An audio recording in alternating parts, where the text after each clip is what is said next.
Okay, let's move to the NFC showdown between the Packers and the Falcons.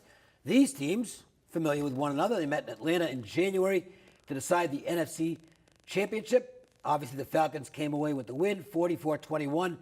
They were favored by a little less than a touchdown, -6 in that game. People might have forgotten they met twice last season because the Falcons also won in the middle of the regular season, Week 8, a thriller, one of the best games of the year, 33-32 at home as 3-point favorites. Do we see more of the same in terms of the shootout mentality that these two teams had with one another? Well, let's talk about the elephant in the room. Atlanta, yes, they went to the Super Bowl and they demolished the Patriots for a half. And with any good coaching staff, they should have won that game. But they blew it. Oh, boy, did they ever. Totally blew it. One of the worst, I mean, if I'm the owner of that team, I'm probably canning everybody. Well, I'm not. But they screwed up, but they still had a great season. You and I are different. I'm up 28-3, and I have the best team on the field. I don't end up losing the game. And look, they all they had to do was kick a field goal. All they had to do was run the clock out. Well, they had a monster lead. The Patriots were rolling back, but all they have to do is kick a great running field backs. goal, and it's rehashing old stuff. They blew the game. The point, though, is because it goes back to that. We have a change at offensive coordinator for Atlanta. This is not the same guy who was brilliant in working with Ryan and company to create the highest scoring team in the NFL and dominate everybody with this offense. This is not the same guy. And this guy's in the NFL, and he doesn't look like he belongs in the NFL off of what I saw last week.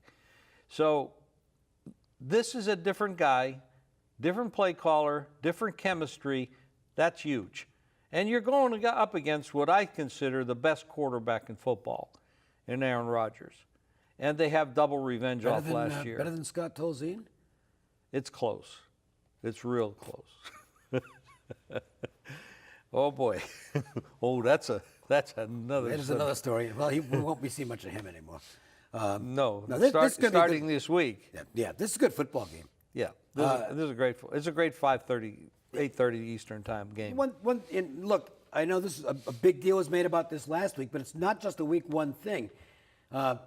The Super Bowl losers, betting against them early in the season has been enormously successful over the years, and it's already 1-0 this year because the Bears did get the money in that narrow loss to the Falcons. In fact, they should have won the game straight up. Damn right. You had one pass would have been a really good catch.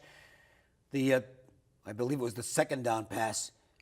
Holy cow! I mean, you got to catch the football. There were some unbelievable drops. That was the drop of the week right there. I mean, Glennon was very representative. He did. Anyway, Freeman didn't run the ball well, and Green Bay looked good.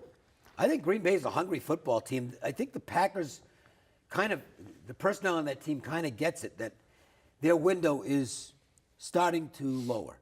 It's not closed yet, but they've only got maybe 1 or 2 years left with this crop of talent that they have, and they need to take advantage of it. And I think they know it. One of the games they played at Atlanta last year, they lost twice. One of the games they had 3 wide receivers out in that game. Yep.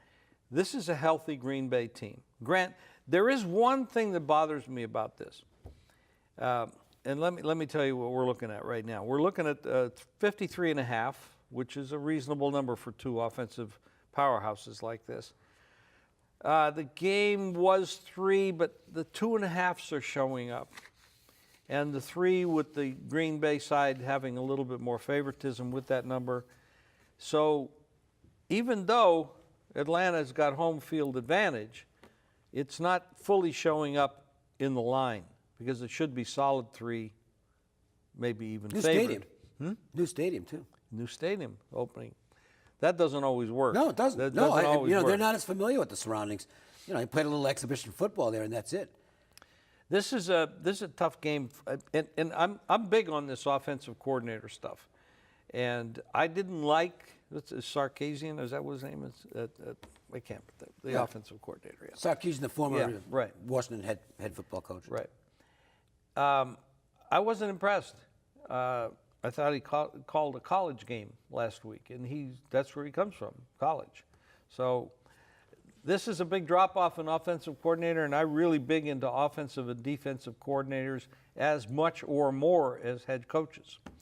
So because they have a direct influence on a lot of things, and very impactful. They're getting used to each other.